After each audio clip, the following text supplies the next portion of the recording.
السلام علیکم ورحمۃ اللہ وبرکاتہ۔ بسم اللہ الرحمن الرحیم، الحمد للہ رب العالمین، والصلاة والسلام علی سید الانبیاء والمرسلین وعلی آلہ وصحبہ اجمعین ومن تبعہم بإحسان الی یوم الدین، وبعد۔ وعن ابی سعید الخدری رضی اللہ تعالی عنہ قال قال رسول اللہ صلی اللہ علیہ وسلم ان الماء طہور لا ينجسہ شیء ان الماء طہور لا ينجسہ شیء اخرجہ الثلاثۃ وصححہ احمد۔ حضرت ابو سعید خدری رضی اللہ تعالی عنہ سے مروی ہے، کہتے ہیں قال رسول اللہ صلی اللہ علیہ وسلم، رسول اللہ صلی اللہ علیہ وسلم نے فرمایا ان الماء طہور، بے شک پانی پاک کرنے والا ہے، لا ينجسہ شیء، کوئی چیز اسے ناپاک نہیں کرتی۔ ان الماء طہور، بے شک پانی پاک کرنے والا ہے، لا ينجسہ شیء، کوئی چیز اسے ناپاک نہیں کرتی۔ اور اس کو ہم طہور کا ترجمہ ایک دوسرے طرح سے بھی کر رہے ہیں کہ ان الماء طہور، بے شک پانی پاک ہے، پاک کرنے والا ہے۔ طہور میں دونوں معنی ہوتے ہیں، پاک ہے، پاک کرنے والا ہے۔ تو ان الماء طہور، بے شک پانی پاک ہے، پاک کرنے والا ہے، لا ينجسہ شیء، کوئی چیز اس کو ناپاک نہیں کرتی، نجس نہیں کرتی۔ اخرجہ، یہ تو ترجمہ ہو گیا اس کا۔ اخرجہ الثلاثہ، تینوں نے اس کو نکالا ہے۔ تینوں سے مراد ابو داؤد، ترمذی، نسائی، ٹھیک ہے جناب علی۔ وصححہ احمد، اور امام احمد نے اس کو صحیح قرار دیا ہے، امام احمد بن حنبل نے اس کو صحیح قرار دیا ہے۔ یہ تو ترجمہ ہو گیا جو حدیث کا ہم نے کیا، جو حدیث ہمارے سامنے لکھی ہے اس کا ہم نے ترجمہ آپ کے سامنے کر دیا، ٹھیک ہے جناب علی۔ اب دیکھیں، یہ روایت حضرت ابو سعید خدری رضی اللہ تعالی عنہ سے مروی ہے۔ حضرت ابو سعید خدری رضی اللہ تعالی عنہ کا نام کیا ہے؟ مختصر تعارف ہم کر رہے ہیں کیونکہ ہم جو پڑھا رہے ہیں اس میں کیا ہے، پہلے ترجمۃ الراوی، پھر تخریج الحدیث، پھر حکم الحدیث، پھر سبب الحدیث، پھر غریب الحدیث، پھر اس کے بعد میں ما یستفاد من الحدیث، اور اس کے بعد میں جو اہم مسئلہ ہوتا ہے حدیث کا اس کو بیان کیا جاتا ہے، ٹھیک ہے جناب علی، اور اس سلسلے میں جو اختلاف ہوتا ہے اس کو ذکر کیا جاتا ہے، ٹھیک ہے جناب۔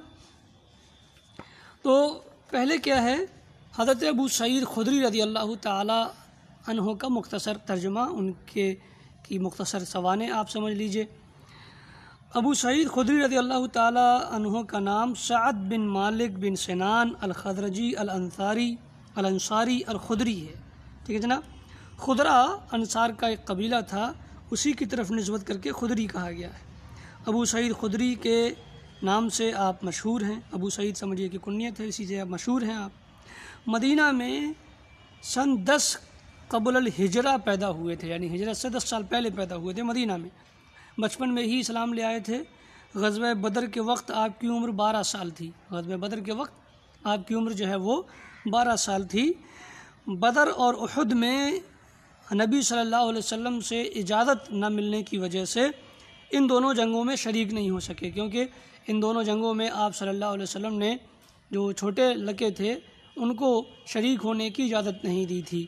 تو اس میں حضرت ابو سعید خدری جو 12 سال کے تھے جنگ بدر میں، اور 13 سال کے تھے جنگ احد میں، تو ان کو آپ نے ان جنگوں میں شریک ہونے کی اجازت نہ دی۔ پہلا غزوہ خندق تھا جس میں آپ نے حضرت ابو سعید خدری نے شرکت کی۔ فقہائے مدینہ میں سے ہیں اور آپ کو مفتی مدینہ بھی کہا جاتا تھا۔ 1170 احادیث آپ سے مروی ہیں، 43 حدیثیں متفق علیہ ہیں، بخاری مسلم دونوں میں ہیں، 16 حدیثیں صرف بخاری میں ہیں، 52 حدیثیں صرف مسلم میں ہیں۔ 74 ہجری میں، اور کہا گیا ہے کہ 64 میں یا 63 میں یا 65 میں آپ کا انتقال ہوا۔ علامہ حسین بن محمد المغربی اور علامہ صنعانی نے تاریخ وفات 74 ہجری ذکر کی ہے، ٹھیک ہے، یہی زیادہ راجح ہے۔ جنت البقیع میں دفن ہوئے، ٹھیک ہے جناب۔ تو یہ تو مختصر تعارف ہے حضرت ابو سعید الخدری کا۔ تخریج الحدیث، چونکہ فرمایا اخرجہ الثلاثہ، اس روایت کو تینوں نے بیان کیا ہے، یعنی ہم ابو داؤد نے، ترمذی نے اور نسائی نے۔ ابو داؤد نے سنن ابی داؤد میں، اور ترمذی نے جامع ترمذی میں، اور نسائی نے سنن نسائی میں۔ ابو داؤد کتاب الطہارہ باب ما جاء فی بئر بضاعہ حدیث نمبر 66 ہے یہ۔ ترمذی ابواب الطہارہ باب ما جاء ان الماء لا ينجسه الشیء حدیث نمبر 66۔ نسائی کتاب المیاہ باب ذکر بئر بضاعہ حدیث نمبر 326۔ ٹھیک ہے جناب علی۔ مسند احمد میں بھی یہ روایت 5 مقامات پر ہے، 11,119، 11,257 اور دیگر مقامات پر بھی یہ حدیث مسند احمد میں ہی موجود ہے۔ ٹھیک ہے جناب علی۔ تو یہ تو ہو گئی حدیث کی تخریج۔ حدیث کا حکم کیا ہے، درجہ کیا ہے حدیث کا؟ محمد بن عبداللہ القناس روض الافہام میں شرح بلوغ المرام ہے، یہ فرماتے ہیں کہ اس حدیث کی سند میں عبید اللہ بن عبداللہ بن رافع بن خدیج راوی ہیں، جو اس روایت کو ابو سعید خدری سے روایت کرتے ہیں۔ یعنی ابو سعید خدری سے بیان کرنے والے راوی کون ہیں؟ عبید اللہ بن عبداللہ بن رافع بن خدیج۔ ٹھیک ہے، ان کے بارے میں ابن القطان نے کہا ہے کہ یہ لا یعرف لہ حال، یعنی ان کے حالت کا پتہ نہیں ہے۔ ٹھیک ہے، ان کے حالات کا پتہ نہیں ہے، مجہول حال ہیں یہ۔ ٹھیک ہے، ایسے ہی ابن مندہ نے بھی ان کو مجہول قرار دیا ہے۔ ابن حبان نے ان کو ثقات میں ذکر کیا ہے، اپنی کتاب الثقات میں ذکر کیا ہے۔ ٹھیک ہے جناب علی۔ حافظ ابن حجر نے فرماتے ہیں ان کے بارے میں کہ یہ مستور ہیں، وہ کہ مجہول الحال ہیں۔ ٹھیک ہے جناب علی۔ اور ان کے علاوہ اس سند کے بقیہ راوی جو ہیں وہ ثقہ ہیں۔ علامہ الوانی یہ بھی فرماتے ہیں کہ امام بخاری نے بھی ان کو جو ہے مجہول الحال قرار دیا ہے۔ اسی بنیاد پر ابن القطان نے اس روایت کو معلول قرار دیا۔ کیا قرار دیا ہے؟ معلول قرار دیا ہے۔ ٹھیک ہے جناب علی۔ ابن القطان نے اس روایت کو کیا قرار دیا ہے؟ معلول قرار دیا ہے۔ ٹھیک ہے، سمجھ رہے ہیں نا؟ یعنی اس کو ضعیف قرار دیا ہے کہ اس میں وہی علت ضعف ہے، یہ کہ اس میں ایک راوی جو ہیں عبید اللہ بن عبداللہ بن رافع بن خدیج، یہ جو ہیں وہ مجہول راوی ہیں، لہذا یہ روایت ضعیف ہے۔ یہ ابن القطان کا موقف ہے۔ اچھا، دارقطنی نے بھی کے بارے میں کہا جاتا ہے کہ انہوں نے بھی اس روایت کو ضعیف قرار دیا ہے، لیکن دارقطنی کی جو کتابیں ہیں العلل اور السنن، اس میں جو ہے ان کا یہ قول نہیں مل سکا۔ ٹھیک ہے جناب علی۔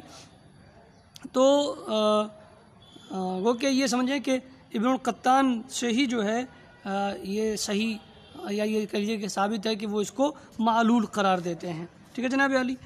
علامہ صالح فوزان منحۃ العلام میں فرماتے ہیں کہ والحدیث صحیح بطرقہ وشواہدہ عند احمد وغیرہ، کہ یہ حدیث اپنے طرق و شواہد جو مسند احمد وغیرہ میں موجود ہیں ان کی بنیاد پر یہ حدیث صحیح ہے۔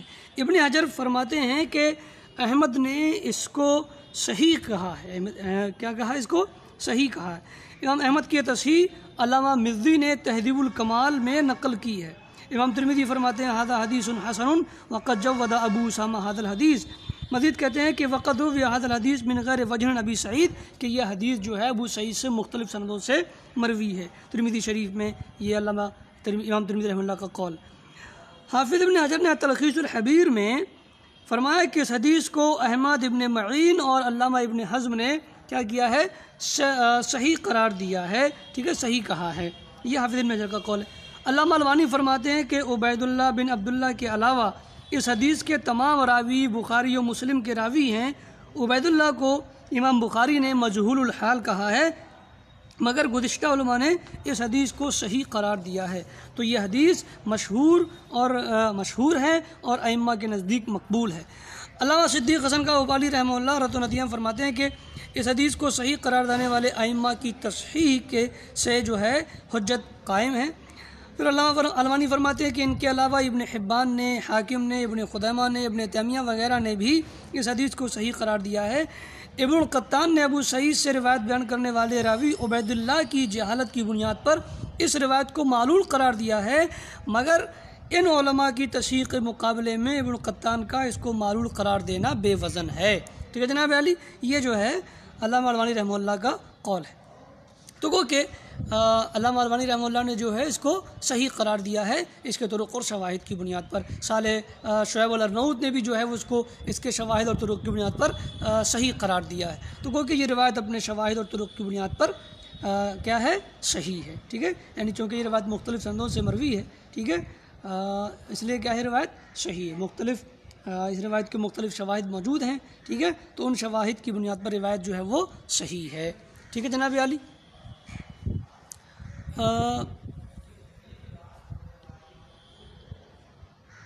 اب دیکھیں یہ تو ہو گیا اس حدیث کا حکم۔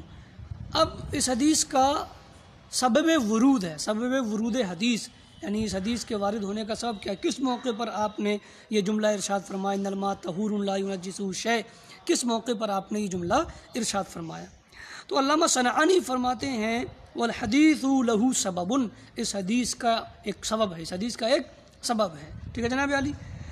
سبل السلام میں علامہ البانی نے بات بیان فرمائی، پھر ابو داؤد کے روایت سے سبب ورود ذکر کیا، حدیث جو ذکر کی ہے انہوں نے وہ یہ ہے سبب ورود کے طور پر، ٹھیک ہے۔ عن ابی سعید الخدری انہ قیل لرسول اللہ صلی اللہ علیہ وسلم لرسول اللہ صلی اللہ علیہ وسلم انا اتوضأ من بئر بضاعہ وهي بئر يطرح فيها الحياض ولحم الكلاب والنتن فقال رسول اللہ صلی اللہ علیہ وسلم ان الماء طہور لا ينجسہ شیء، ٹھیک ہے، ان الماء طہور لا ينجسہ شیء۔ حضرت ابو سعید خدری فرماتے ہیں کہ آپ صلی اللہ علیہ وسلم سے یہ کہا گیا کہ ہم بئر بضاعہ کے پانی سے وضو کریں، حالانکہ اس میں جو ہے وہ حیض آلود کپڑے، ٹھیک ہے، اور کتے کا گوشت اور بدبو گندگی وغیرہ پڑ جاتی ہے، تو کیا ہم اس سے وضو کر لیں؟ تو آپ نے فرمایا کہ پانی بے شک پانی پاک ہے، پاک کرنے والا ہے، کوئی چیز اس کو ناپاک اور نجس نہیں کرتی، ٹھیک ہے۔ تو گو کہ یہ جملہ آپ نے اس موقع پر ارشاد فرمایا کہ آپ سے یہ سوال کیا گیا تھا بئر بضاعہ کے پانی کے سلسلے میں، تو آپ نے یہ جواب ارشاد فرمایا، ٹھیک ہے جناب علی۔ اچھا، مسند احمد کی حدیث نمبر 11119 میں ہے کہ ابو سعید خدری رضی اللہ تعالی حضرت ابو سعید خدری رضی اللہ تعالی عنہ نے رسول اللہ صلی اللہ علیہ وسلم کو بئر بضاعہ سے وضو کرتے دیکھا تھا، تو آپ سے ابو سعید خدری نے یہ سوال کیا، کیا کہ اتتوضأ من بئر بضاعہ، اے اللہ کے رسول صلی اللہ علیہ وسلم کیا آپ بئر بضاعہ سے وضو کر رہے ہیں، جبکہ اس میں تو جو ہے وہ حیض آلود کپڑے اور کتے کا گوشت اور دوسری گندگیاں جو ہیں وہ پڑ جاتی ہیں، تو آپ اس سے وضو کر رہے ہیں۔ ہوتا کیا تھا کہ اس میں گندگی پڑتی تھی، پھر جو ہے وہ اس کا آثار اس پانی میں آتے نہیں تھے، وہ گندگی پھر آگے بڑھ جاتی تھی، بہہ جاتی تھی، ٹھیک ہے جناب علی۔ تو چونکہ گندگی پڑنے سے پانی کا رنگ یا بو یا مزہ بدلتا نہیں تھا، تو پانی اپنی جگہ کیا تھا؟ پاک تھا، ٹھیک ہے جناب علی۔ تو آپ نے اس لیے فرمایا کہ پانی پاک ہے، اس کو کوئی چیز ناپاک نہیں کرتی، اس موقع پر آپ نے فرمایا تھا۔ تو مسند احمد کی روایت میں یہ ہے کہ آپ وضو کر رہے تھے، تو آپ سے ابو سعید خدری نے یہ سوال کیا، تو آپ نے یہ جملہ ارشاد فرمایا کہ ان الماء طہور لا ينجسہ شیء، ٹھیک ہے جناب علی۔ اچھا، مسند احمد کی ایک دوسری حدیث 11815 میں یہ ہے کہ بئر بضاعہ کا پانی پینے کے لیے لایا جاتا تھا، تو آپ سے یہ سوال ہوا کہ کیف یستقی لک من بئر بضاعہ، کہ آپ کے پینے کے لیے پانی بئر بضاعہ سے کیوں لایا جاتا ہے، جبکہ بئر بضاعہ میں تو اس طرح کا معاملہ ہے کہ وہاں حیض آلود کپڑے اور دیگر گندگیاں پڑ جاتی ہیں اس کنویں میں، تو وہاں سے آپ کے لیے پانی پینے کے لیے لایا جاتا ہے۔ اس پر آپ نے فرمایا کہ پانی ان الماء طہور لا ينجسہ شیء، ٹھیک ہے جناب علی۔ تو یہ ہو گیا اس حدیث کا سبب ورود۔ تو گو کہ آپ سے سوال ہوا بئر بضاعہ کے بارے میں، آپ وضو کرتے ہوئے دیکھا تو سوال ہوا، اس پانی سے وضو بھی کرتے تھے، اس کا پانی پیتے بھی تھے بئر بضاعہ کا، ٹھیک ہے، اور دوسرے کاموں میں استعمال کرتے تھے، آپ بھی کرتے تھے، دوسرے لوگ بھی کرتے تھے، تو چونکہ اس کا پانی استعمال ہوتا تھا بئر بضاعہ کا اور اس پانی میں گندگیاں وغیرہ پڑ جاتی تھیں، ٹھیک ہے، اس لیے آپ سے سوال ہوا اس کے پانی کے بارے میں، تو آپ نے جواب دیا کہ پانی پاک ہے، اس کو اس طرح کی گندگیاں جو اس پر اثر انداز نہ ہوں اسے ناپاک نہیں کرتی، ٹھیک ہے جناب علی۔ اب یہ تو ہو گیا حدیث کا سبب۔ حدیث میں جو مشکل الفاظ ہیں، یا یہ سمجھ لیجئے کہ جو الفاظ کی جو تشریح ہے اس کو دیکھ لیں کہ ابھی ہم نے پوری حدیث پڑھ دی آپ کے سامنے. تو پوری حدیث میں ہے کہ انتوضأ من بئر بضاع، اور بعض روایتوں میں تتوضأ من بئر بضاع. تو انتوضأ بھی پڑھ سکتے ہیں اور تتوضأ بھی پڑھ سکتے ہیں، دونوں طرف پڑھنا ٹھیک ہے. علامہ البانی نے جو کہا ہے کہ علامہ نووی نے جو یہ کہا ہے المجموع شرح المہذب میں کہ انتوضأ پڑھنا غلط فاحش ہے، تو یہ درست نہیں ہے، اس لیے کہ ترمذی کی روایت میں تتوضأ ہے اور ابو داؤد کی روایت میں انتوضأ، تو دونوں پڑھنا درست ہے. ٹھیک ہے جناب علی. بئر بضاع کا ذکر ہوا بھی، بئر بضاع کا پانی تھا جس کے بارے میں آپ نے یہ ارشاد فرمایا، یہ بئر بضاع کے پانی کے بارے میں سوال ہوا تو آپ نے ارشاد فرمایا. تو بئر بضاع کیا ہے؟ بئر بضاع مدینہ میں قبیلہ بنو ساعدہ کا کنواں تھا. سمجھ رہے ہیں نا؟ بضاع کنویں کے مالک کا نام تھا یا اس جگہ کا جہاں یہ کنواں بنا ہوا تھا، اس لیے جو ہے اس کو بئر بضاع کہا جاتا تھا. یہ کنواں ترائی میں تھا، ایک تھوڑا سا باغ تھا، ٹھیک ہے، اور وہ نچلا آبادی تھی، علاقہ تھا، وہاں تھا، یہ ترائی میں تھا. ٹھیک ہے. تو ہوا یا سیلاب کے ساتھ بہہ کر جو گندگی آتی اس میں پڑ جاتی تھی. ایسا نہیں تھا کہ لوگ جان بوجھ کے اس میں گندگی ڈالتے تھے. سمجھ رہے ہیں نا؟ صحابہ کرام تو ظاہر ہے کہ وہ نہایت پاکیزہ اور صاف ستھرے لوگ تھے، تو ان سے یہ امید نہیں کی جا سکتی کہ وہ از خود اس میں لا کے گندگیاں ڈالتے ہوں گے کنویں میں، جبکہ وہ خود اس کنویں کا پانی استعمال کرتے تھے. ہوتا یہ تھا کہ جیسے گندگی کہیں پڑی ہوئی ہے اور ہوا چلی تو اڑ کے ہوا کے ساتھ وہ گندگی جو ہے وہ اس کنویں میں آ کے گر گئی، یا سیلاب جب آیا تو سیلاب کے ساتھ گندگی بہہ کر کے آئی اور اس کنویں میں پڑ گئی. تو ایسا روزانہ نہیں ہوتا تھا اور ہمیشہ نہیں ہوتا تھا. سمجھ رہے ہیں نا؟ ظاہر ہے کہ مدینے میں سیلاب کوئی روزانہ تو آتی نہیں ہے، کبھی کبھار سیلاب آئے گی. ٹھیک ہے جناب علی. تو سیلاب کے ساتھ جو پانی آتا تھا، جو گندگی آتی تھی، وہ اس میں کبھی پڑ گئی. ٹھیک ہے جناب. یا ہوا کے ساتھ کبھی کبھار کوئی گندگی آ گئی تو وہ اس میں پڑ گئی. ٹھیک ہے جناب علی. تو یہ جو گندگی پڑنے کا معاملہ تھا اس میں ایسا نہیں تھا کہ مستقل اس میں لگاتار گندگی پڑتی ہی تھی، بلکہ ایسا تھا کہ اتفاقیہ کبھی ہوا چلی اور اس کے ساتھ کوئی گندگی اڑ کر کے آ گئی تو اس میں پڑ گئی. ٹھیک ہے. یا سیلاب آیا تو گندگی اس کے ساتھ بہ کر کے آئی تو اس میں پڑ گئی. باقی ایسا نہیں کہ ہر حال میں اس میں گندگی ہی پڑ جاتی تھی. وہ کنواں جو ہے وہ صاف رہتا تھا کیونکہ اس سے لوگ پانی پیتے تھے اور وضو وغیرہ کیا کرتے تھے، غسل کے استعمال میں لاتے تھے. ٹھیک ہے. اور خاص طور سے یہ کہ پانی پیتے تھے.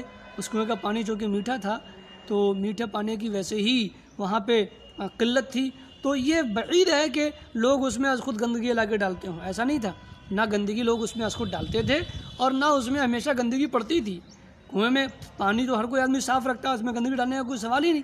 ہوا کے ساتھ کوئی گندگی آئی اتفاقاً وہ اس میں پڑ گئی، یا سیلاب کے ساتھ بہ کر کے آئی تو اس میں پڑ گئی. تو اب ظاہر ہے کہ یہ کوئی معمول نہیں تھا اس میں گندگی پڑنے کا. کبھی اتفاقی طور پر اس میں گندگی پڑ گئی کہ حیض کے کپڑے پڑے تھے کہیں تو وہ اڑ کے آ گئے، اس میں پڑ گئے، پھر یہ ہے کہ وہ نکال دیے گئے. ایسا نہیں کہ اس میں پڑے چھوڑ دیے گئے، یا کوئی کیا کہتے ہیں اور دوسری گندگی، کتے کا گوشت جو ہے، کوئی کتا کہیں مر گیا تھا دبدبا کر کے، اس کا جو فضلات تھے وہ اڑ کر کے ہوا کے ساتھ آ گئے یا سیلاب کے ساتھ بہ کر کے آ گئے تو اس میں آگے پڑ گئے. تو ایسا نہیں کہ اس میں پڑے ہی رہ گئے. ظاہر ہے کہ لوگ پانی پینے کے لیے آ رہے ہیں تو اس کی صفائی ستھرائی کا خیال رکھیں گے، تو وہ انہوں نے نکال دیا. اب چونکہ گندگی تو اس میں پڑی تھی نا، تو اب یہ شک پیدا ہوا کہ آیا اس کا پانی درست ہے کہ نہیں درست ہے. تو آپ نے فرمایا کہ یہ پانی جو ہے نجاست بھلے اس میں پڑ گئی تھی، لیکن یہ اس طرح کی نجاست جو اس میں پڑی ہے اس کے پڑنے سے پانی ناپاک نہیں ہوگا، اس لیے کہ اس کا رنگ بو یا مزہ تو بدلا نہیں.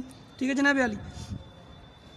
تو یہ کنواں بئر بضاع کیسا تھا کہ اس میں ہوا یا سیلاب کے ساتھ کوئی گندگی آگے پڑ جاتی تھی، نہ کہ صحابہ کرام اس میں لا کے گندگیاں ڈالتے تھے، ایسا کچھ نہیں تھا. ابو داؤد کہتے ہیں کہ قتیبہ بن سعید نے مجھے بتایا کہ قتیبہ بن سعید کہتے ہیں کہ میں نے اس کنویں کے رکھوالے سے پوچھا کہ اس کی گہرائی کتنی ہے، تو اس نے بتایا کہ اکثر و بیشتر پانی اس میں جو ہے وہ زیر ناف تک رہتا تھا. یعنی آپ یہ سمجھ لیجیے کہ ناف سے نیچے تک پانی رہتا تھا، اور جب پانی کم ہو جاتا تو رانوں تک پانی ہوتا تھا. اب آپ سمجھ سکتے ہیں کہ کتنا گہرا کنواں ہوگا. کم گہرا کنواں تھا. ظاہر ہے کہ اس میں پانی کہاں تک ہے؟ ناف تک ہے. ٹھیک ہے. جب بھرپور پانی اور کم ہو جائے تو رانوں تک پانی ہے، تو گو کہ اتنا یہ اس کی گہرائی تھی. ٹھیک ہے جناب علی. یا اس کے پانی کی گہرائی تھی. ٹھیک ہے جناب. اور ابو داؤد کہتے ہیں کہ میں نے اس کی چوڑائی ناپی، تو گہرائی کا اندازہ تو آپ کو حضرت قتیبہ بن سعید کے قول سے ہوگا کہ کتنی گہرائی تھی. جب اس میں زیادہ پانی ہوتا تھا تو وہ زیر ناف تک پہنچتا تھا. تو سمجھ جائیں کہ آپ اس میں کتنی گہرائی ہوگی، کتنے فٹ گہرا ہوگا وہ کنواں. آپ اگر اپنے اندازہ لگا لیں، اگر سمجھ لیجیے کہ 6 فٹ کا آدمی بھی آپ اوسط مانیں تو ناف تک 3 فٹ مان لیجیے، تو 3 فٹ پانی اکثر اس میں رہتا تھا، اور جب کم ہو جاتا تھا تو 2.5 فٹ رہ جاتا ہوگا. ٹھیک ہے جناب علی. اچھا چوڑائی اس کی کیا تھی؟ ابو داؤد کہتے ہیں کہ میں نے اس کی چوڑائی ناپی اپنی چادر سے تو 6 گز چوڑائی تھی اس کی، ٹھیک ہے جناب عالی۔ اور کہتے ہیں کہ پھر جو باغ کا دروان جو تھا جس میں یہ کنواں بنا ہوا تھا، میں نے دروان سے پوچھا کہ کیا اس کنویں کی تعمیر میں کوئی فرق ہوا؟ یعنی میں نے جب اس کی چوڑائی ناپی تو میں نے یہ پوچھ لیا کہ ایسا تو نہیں کہ رسول اللہ کے زمانے میں اس کی بناوٹ کچھ اور ہو، اب اس کی بناوٹ کچھ اور ہو گئی ہو، ٹھیک ہے؟ تو دروان نے مجھے یہ بتایا کہ اس کی تعمیر میں کوئی فرق نہیں آیا ہے، گو کہ یہ کنواں دور نبوی میں بھی اتنا ہی چوڑا تھا، کتنا؟ 6 گز چوڑا، ٹھیک ہے جناب عالی۔ تو اس سے اندازہ ہوتا ہے کہ یہ کنواں جس میں نجاست پڑ جاتی تھی اور اس کا پانی آپ نے فرمایا کہ پاک ہے اور اس کا پانی لوگ استعمال کرتے تھے، یہ کوئی 10 ہاتھ لمبا یا 10 ہاتھ گہرا کنواں نہیں تھا، ٹھیک ہے؟ 3 فٹ سمجھ لیجئے کہ گہرا تھا اور 6 گز جو ہے وہ چوڑا کنواں تھا، ٹھیک ہے جناب عالی۔ یہ بیر بضاعہ تھا، جس کی تفصیل جو ہے وہ کچھ حضرت ابو داؤد نے سنن ابو داؤد میں حدیث نمبر 67 کے تحت ذکر کی ہے، جو بھی ہم نے آپ کے سامنے بتائی، ٹھیک ہے؟ اب الماء دیکھیں، غریب الحدیث کے تحت چونکہ بات چل رہی ہے تو ان الماء میں الماء جو ہے، الماء میں الف لام جو ہے وہ استغراق کا ہے جیسا کہ صالح فوزان کا قول ہے، یا جنس کا ہے جیسا کہ ابن عثیمین کا قول ہے، ٹھیک ہے جناب عالی۔ تو آپ استغراق کا معنی یا جنس کا معنی یہ ہوگا کہ الماء اگر آپ استغراق کا معنی یا جنس کا معنی تو دونوں طرح ماننے کا مطلب یہ ہے کہ اس میں پانی کی تمام قسمیں شامل ہیں، تو معنی یہ ہوگا کہ ہر طرح کا پانی تمام، چاہے وہ کنویں کا ہو، چاہے سمندر کا ہو، چاہے ندی کا ہو، چاہے بارش کا ہو، ٹھیک ہے جناب عالی، پاک ہے۔ کیا ہے؟ ہر طرح کا پانی پاک ہے، چاہے بارش کا، چاہے کنویں کا، چاہے ندی کا، ٹھیک ہے، یا چشمے کا، تو ہر طرح کا پانی الماء الف لام جو استغراق کا ہے تو اس میں تمام طرح کی پانی کی تمام اقسام اور نوعیتیں جو ہیں وہ اس میں شامل ہیں، یا استغراق کا معنی تو بھی اور جنس کا معنی تو بھی، ٹھیک ہے، کہ ہر طرح کا پانی پاک ہے، چاہے وہ کنویں کا ہو، چاہے بارش کا ہو، چاہے ندی کا ہو یا چشمے کا ہو یا سمندر کا ہو۔ تو الماء میں جو الف لام ہے وہ پانی کی جو استغراق کا ہے یا جنس کا ہے، یعنی چاہے آپ استغراق کا معنی یا جنس کا معنی، دونوں حالتوں میں معنی یہ ہوگا کہ پانی کی تمام قسمیں یہاں جو ہیں اس الماء میں شامل ہیں، اور یہ حکم جو ہے پانی کی تمام قسموں کا بیان ہو رہا ہے کہ پانی اپنی تمام اقسام کے ساتھ پاک ہے اور پاک کرنے والا ہے، لا ینجسہ شیء، کوئی چیز اس کو نجس نہیں کرتی، ٹھیک ہے جناب عالی۔ اب شیء من ہوتا ہے چیز، شیء یہاں نکرہ ہے اور نفی کے سیاق میں ہے، نکرہ نفی کے سیاق میں ہو تو عموم پر دلالت کرتا ہے، تو معنی یہ ہوگا کہ کوئی بھی چیز، تمام چیزیں، چاہے کوئی بھی چیز ہو، کسی بھی طرح کی نجاست ہو، وہ پانی میں پڑے تو وہ اسے ناپاک نہیں کرتی ہے، ٹھیک ہے جناب عالی۔ تو اس حدیث کا ظاہری مفہوم یہ ہے کہ اگر پانی میں کوئی نجاست پڑ جائے تو وہ نجاست پڑنے سے پانی ناپاک نہیں ہوتا ہے، لیکن اجماع سے یہ بات ثابت ہے کہ اگر پانی میں کوئی نجاست پڑے اور پانی کا رنگ یا بو یا مزہ بدل جائے تو پانی کیا ہوگا؟ ناپاک ہو جائے گا، اور اگر اس کا رنگ، نجاست پڑنے سے پانی کا رنگ یا بو یا مزہ نہیں بدلا ہے تو پانی کیا ہے؟ پاک ہوگا، ٹھیک ہے جناب عالی۔ یہ ہم نے کچھ باتیں اس حدیث کے تعلق سے عرض کی۔ اب اس حدیث کا میں جو مسئلہ بیان کیا گیا ہے پانی کی نجاست کے تعلق سے، اس میں کہ پانی میں نجاست گر گئے تو پانی ناپاک نہیں ہوتا، ٹھیک ہے، اس حدیث کا مفہوم صحیح اور اس مسئلے میں اختلاف علماء کا کیا ہے وہ انشاءاللہ العزیز ہم کل بتائیں گے، اور ساتھ ہی یہ بھی کہ اس حدیث سے کون سا مسئلہ ثابت ہوتا ہے یہ انشاءاللہ العزیز کل کے درس میں۔ آج کے درس میں اتنا ہی، پھر ملیں گے، السلام علیکم ورحمۃ اللہ وبرکاتہ۔